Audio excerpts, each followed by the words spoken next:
বর্ষার এক অন্ধকার রাত, চারদিকে ঝড় আর বৃষ্টি। গ্রামের সবাই দরজা জানালা বন্ধ করে ঘুমিয়ে পড়েছে, কিন্তু রাহাতের ঘুম আসছিল না। কারণ সেদিনই সে শুনেছিল গ্রামের পাশের পুরনো শ্মশান নিয়ে ভয়ঙ্কর এক গল্প। লোকেরা বলতো রাত 12টার পর সেখানে কেউ গেলে একটি সাদা শাড়ি পরা নারী সাহায্য চায়। কেউ তার ডাকে সাড়া দিলে আর কখনো ফিরে আসে না। রাহাত এসব বিশ্বাস করত না, তাই হাতে একটি টর্চ নিয়ে রাতেই বেরিয়ে পড়ল। শ্মশানের কাছে পৌঁছাতেই চারপাশ অস্বাভাবিক ঠান্ডা হয়ে গেল। বাতাস যেন হঠাৎ থেমে গেছে। দূরে একটি পুরনো বটগাছের নিচে সাদা পোশাক পরা একজন নারী দাঁড়িয়ে আছে। সে ধীরে ধীরে বলল, আমাকে একটু সাহায্য করবে? রাহাত এগিয়ে গেল, কিন্তু যতই কাছে যাচ্ছিল ততই বুঝতে পারছিল নারীটির পা মাটিতে নেই। হঠাৎ টর্চের আলো নিভে গেল, চারদিকে শুধু ফিস ফিস শব্দ। ফিরে যা, ফিরে যা। রাহাত দৌড় দিতে গেল, কিন্তু দেখল সে একই জায়গায় ঘুরে ফিরে আসছে। হঠাৎ তার কাঁধে বরফের মতো ঠান্ডা একটি হাত।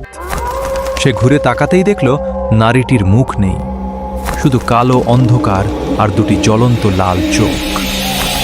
রাহাত চিৎকার করে দৌড় দিল। দৌড়াতে দৌড়াতে সে একটি ভাঙা মন্দিরে ঢুকে পড়ল। ভেতরে একটি পুরনো ঘণ্টা ঝুলছিল।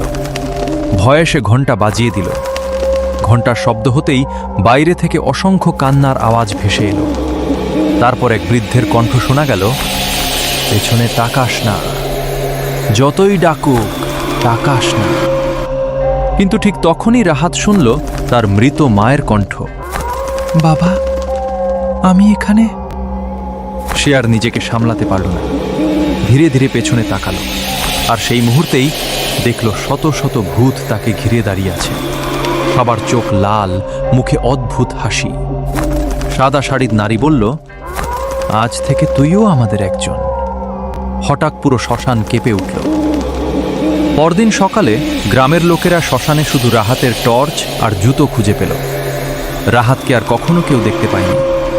কিন্তু আজও নাকি ঝড় বৃষ্টির রাতে শ্মশানের পাশ দিয়ে গেলে একটি কণ্ঠ ভেসে আসে, আমাকে একটু সাহায্য করবে? রাহাত নিখোঁজ হওয়ার পর পুরো গ্রামে আতঙ্ক ছড়িয়ে পড়ে। কেউ আর সূর্য ডোবার পর শ্মশানের দিকে যেত না। কিন্তু রাহাতের ছোট ভাই রুবেল বিশ্বাস করত তার ভাই এখনো বেঁচে আছে। এক রাতে সে তার 3 বন্ধু সোহেল, নাইম ও জয়কে নিয়ে শ্মশানের উদ্দেশ্যে রওনা হলো। সঙ্গে ছিল টর্চ, দড়ি, একটি ক্যামেরা এবং একটি লণ্ঠন। রাত ঠিক 12টা বাজতেই হঠাৎ চারপাশে কুয়াশা নেমে এলো। মোবাইলের নেটওয়ার্ক উধাও। ক্যামেরা নিজে নিজেই চালু হয়ে গেল। ক্যামেরার পর্দায় তারা দেখল তাদের ঠিক পেছনে একজন সাদা শাড়ি পরা নারী দাঁড়িয়ে আছে। পেছনে তাকাতেই কেউ নেই, কিন্তু পর্দায় সে এখনো দাঁড়িয়ে। হঠাৎ কানে ভেসে এলো ফিস ফিস শব্দ, রাহাতকে খুঁজছ? এরপর বটগাছের দিক থেকে ভেসে এলো দীর্ঘ এক চিৎকার। 4 জন সাহস করে এগিয়ে গেল। বটগাছের নিচে একটি পুরনো কবর। কবরের মাটি যেন নিজে থেকেই নড়ছে। এক মুহূর্ত পর মাটি ফেটে একটি কালো হাত বেরিয়ে এলো। জয় ভয়ে চিৎকার করে দৌড় দিল, কিন্তু কয়েক সেকেন্ডের মধ্যেই সে কুয়াশার মধ্যে হারিয়ে গেল। বন্ধুরা শুধু তার শেষ চিৎকার শুনতে পেল, আমাকে বাঁচাও। তারপর নিস্তব্ধতা। ঠিক তখনই রুবেল দূরে একটি পরিচিত মুখ দেখতে পেল। সে রাহাত, কিন্তু তার চোখ দুটো সম্পূর্ণ কালো, মুখে অদ্ভুত হাসি। রাহাত ধীরে ধীরে বলল, ফিরে যাও, না হলে তোমরাও আর ফিরতে পারবে না। কথাটা শেষ হতেই তার শরীর ধোঁয়ার মতো মিলিয়ে গেল। হঠাৎ চারদিকে শত শত লাল চোখ জ্বলে উঠল। সাদা শাড়ির নারী আবার দেখা দিল। সে বলল, যে একবার এখানে আসে সে কখনো পুরোপুরি ফিরে যেতে পারে না। লণ্ঠনের আলো নিভে গেল। চারপাশে শুধু অন্ধকার। আর সেই অন্ধকার থেকে ভেসে এলো একটি ভয়ঙ্কর হাসি। সকালে গ্রামের মানুষ শ্মশানের পাশে 3টি টর্চ আর একটি ভাঙা ক্যামেরা পেল। কিন্তু রুবেল, সোহেল, নাইম আর জয়ের কোনো খোঁজ আর কখনো মেলেনি। তবে সেই ভাঙা ক্যামেরার শেষ ভিডিওতে মাত্র একটি দৃশ্য দেখা গিয়েছিল। 4 জনের পেছনে দাঁড়িয়েছিল শত শত ছায়ামূর্তি।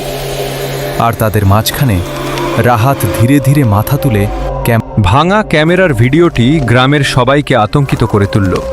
কিন্তু একজন মানুষ ভিডিওটি দেখে চুপ করে রইলেন। তিনি ছিলেন গ্রামের সবচেয়ে বৃদ্ধ ব্যক্তি, করিম চাচা।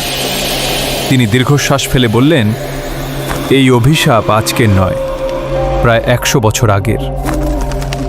গ্রামের সবাই তার চারপাশে জড়ো হলো। করিম চাচা বলতে শুরু করলেন, অনেক বছর আগে এই গ্রামে নীলা নামে এক গরিব মেয়ে ছিল। সে ছিল সবার প্রিয়, কিন্তু এক রাতে কিছু লোভী মানুষ মিথ্যা অপবাদ দিয়ে তাকে শ্মশানের পাশে জীবন্ত পুড়িয়ে হত্যা করে। মৃত্যুর আগে নীলা কাঁদতে কাঁদতে বলেছিল, যারা অন্যায় করেছে তারা কেউ শান্তি পাবে না, আর এই শ্মশানে যেই আসবে সে আমার কান্না শুনবে। তারপর থেকেই শুরু হয় অদ্ভুত ঘটনা। ঝড়ের রাতে মানুষের নাম ধরে ডাক, কুয়াশার মধ্যে সাদা শাড়ির ছায়া, আর হঠাৎ মানুষ নিখোঁজ হয়ে যাওয়া। এদিকে রুবেলের মা প্রতিদিন ছেলের অপেক্ষায় কাঁদছিলেন। হঠাৎ এক রাতে দরজায় টোকা পড়ল। তিনি দরজা খুলে দেখলেন রুবেল দাঁড়িয়ে আছে, কিন্তু তার মুখ ফ্যাকাশে, চোখ দুটো একেবারে কালো। সে ধীরে ধীরে বলল, মা, আমি খুব ক্ষুধার্ত। মা তাকে জড়িয়ে ধরতে এগোতেই হঠাৎ বিদ্যুৎ চমকালো। পরের মুহূর্তে রুবেল উধাও। দরজার সামনে শুধু কাদামাখা পায়ের ছাপ। সেই ছাপগুলো সোজা শ্মশানের দিকেই চলে গেছে। পরদিন কয়েকজন সাহসী যুবক শ্মশানে গেল। বটগাছের নিচে তারা একটি মরিচা ধরা লোহার বাক্স খুঁজে পেল। বাক্স খুলতেই ভেতরে একটি পুরনো ডায়েরি আর একটি রূপার লকেট। ডায়েরির প্রথম পাতায় লেখা ছিল, যদি এই লেখা কেউ পড়ো তবে জেনে রেখো, নীলার আত্মা প্রতিশোধ নয়, মুক্তি চায়, কিন্তু তাকে বন্দী করে রেখেছে আরও ভয়ঙ্কর এক অশুভ শক্তি। ঠিক তখনই হঠাৎ প্রবল বাতাস উঠল। ডায়েরির সব পৃষ্ঠা নিজে নিজেই উল্টাতে লাগল। শেষ পাতায় রক্তের মতো লাল অক্ষরে একটি বাক্য ফুটে উঠল, এখন তোমাদের পালা। চারপাশে শত শত ফিস ফিস শব্দ শোনা গেল। তারপর বটগাছের উপর থেকে ধীরে ধীরে নেমে এলো সেই সাদা শাড়ির নারী। কিন্তু এবার তার সাদা শাড়ির নীলা কাঁদতে কাঁদতে বলল, আমি তোমাদের মারতে চাই না, আমাকে এই অশুভ শক্তি বন্দী করে রেখেছে, আমাকে মুক্তি দাও। করিম চাচা ডায়েরির ভেতর থেকে একটি পুরনো মন্ত্র খুঁজে পেলেন। গ্রামের কয়েকজন সাহসী মানুষ একসঙ্গে দাঁড়িয়ে সেই মন্ত্র পড়তে শুরু করল। চারদিকে প্রচণ্ড ঝড় উঠল, বটগাছ কাঁপতে লাগল। কালো ছায়ামূর্তি প্রচণ্ড চিৎকার করে তাদের থামানোর চেষ্টা করল। ঠিক তখন রাহাত ও রুবেলের আত্মা নীলার পাশে এসে দাঁড়াল। তারা নীলার হাত ধরতেই রূপার লকেটটি হঠাৎ উজ্জ্বল আলো ছড়াতে শুরু করল। এক বিকট বিস্ফোরণের শব্দে কালো ছায়ামূর্তিটি ধোঁয়ার মতো মিলিয়ে গেল। ঝড় থেমে গেল। শ্মশানের চারপাশে নেমে এলো অদ্ভুত শান্তি। নীলার মুখে অনেক দিনের পর একটি হাসি ফুটে উঠল। সে ধীরে ধীরে বলল, আজ আমি মুক্ত। এই কথা বলেই নীলা, রাহাত এবং রুবেলের আত্মা সাদা আলোর মধ্যে মিলিয়ে গেল। পরদিন সকালে গ্রামের মানুষ দেখল শ্মশানের সেই শুকনো বটগাছটি ভেঙে পড়েছে। আর সেই রাতের পর থেকে আর কখনো সেখানে রহস্যময় কান্না, ফিসফিস শব্দ বা মানুষের নিখোঁজ হওয়ার ঘটনা ঘটেনি। তবুও গ্রামের প্রবীণরা আজও একটি কথা বলেন, অন্যায়ের বিচার একদিন না একদিন হবেই, আর অন্ধকারকে জয় করতে হলে সাহস, সত্য আর মানবতাই সবচেয়ে বড় শক্তি। সমাপ্ত।